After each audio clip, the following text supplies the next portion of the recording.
I really like the Mazda MX-5, the current ND generation. And I sang its praises when I did the review a little while back. Now, had I done that video a few days later, I think my review would have been considerably different because I fell in love with the car. I fell in love with it so much so that it's the first car that I've climbed out of, taken a step back and said to myself, can I afford this? I want one of these in my driveway.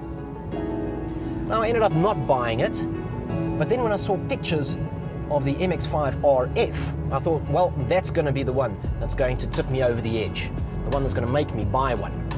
Well, this is it, the Mazda MX-5 RF. And the RF stands for retractable fastback. You see, it's a hardtop, but the roof folds back and it's got these buttresses at the back that gives it this beautiful, racy, fastback appearance. It's a stunning vehicle with the top up or down. It's a stunning design that really complements the overall look, that award-winning design of the Mazda MX-5 just perfectly. And it's stowed in a very brisk 13 seconds, so it remains true to the ethos of, well, convenient. It not only does away with the roof, but it does away with the rear glass as well. So all that you're left with is this bar over here. There's nothing here, and it gives you this wonderful open air sensation.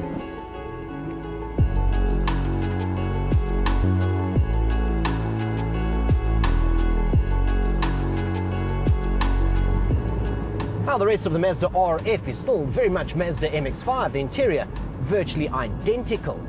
You do get a couple of creature comforts though. You get lane departure warning, blind spot assist, you now get navigation, and you also get a little more legroom because they've done away with the height adjustment on the driver's seat. The suspension and the chassis, that's still all the same, so it really feels great. It's fantastic. It's a real point and squirt and a well-balanced machine. The motor as well. The motor is the 2-litre Skyactiv G motor. It's a naturally aspirated 4-cylinder petrol motor. Makes 118 kilowatts and 200 Newton meters. And it's surprisingly strong, even up here at altitude. It really is a great, great motor.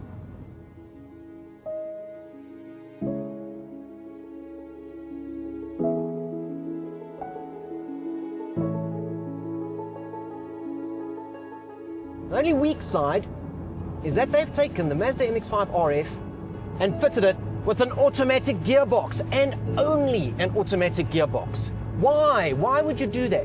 Why would you take the most engaging, exciting, driver-orientated roadster on the market and then go and stunt it with an automatic gearbox? Why, Mazda? Now, there's no talk of a manual just yet, but they haven't ruled it out either.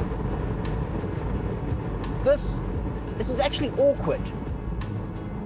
It really ruins the experience. I'm sitting here driving a Mazda MX-5 and I've got no idea what to do with my left hand.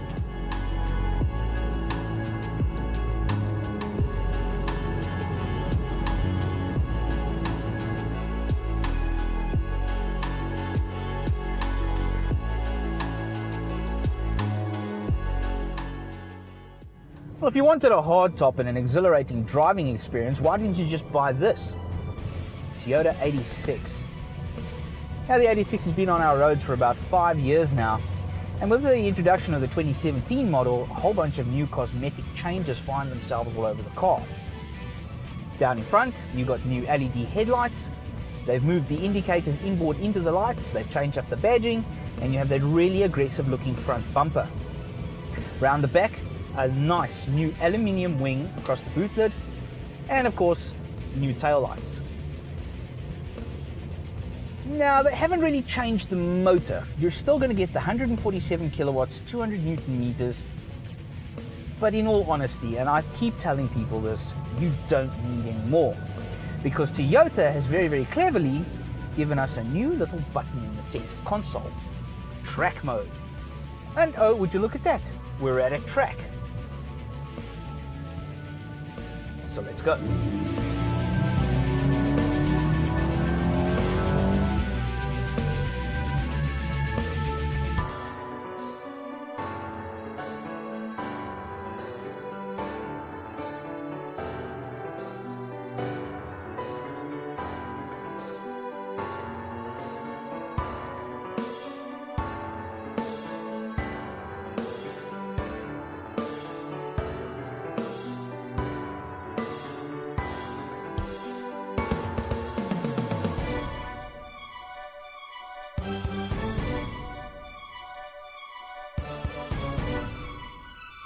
Now it is a very exhilarating drive.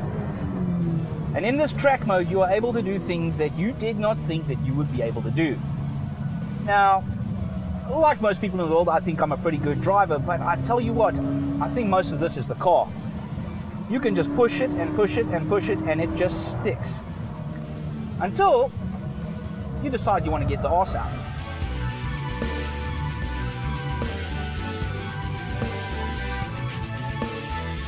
But I gotta ask myself, I wonder how it stacks up against that RF. Oh look, a drag straight. And an RF. So.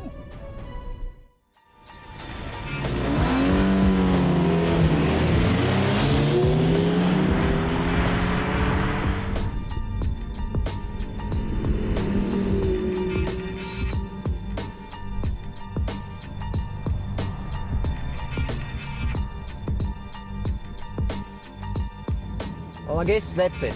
If you want the fastback looks, you have to go with the RF. But then you need to live with the increased weight and the stunted performance.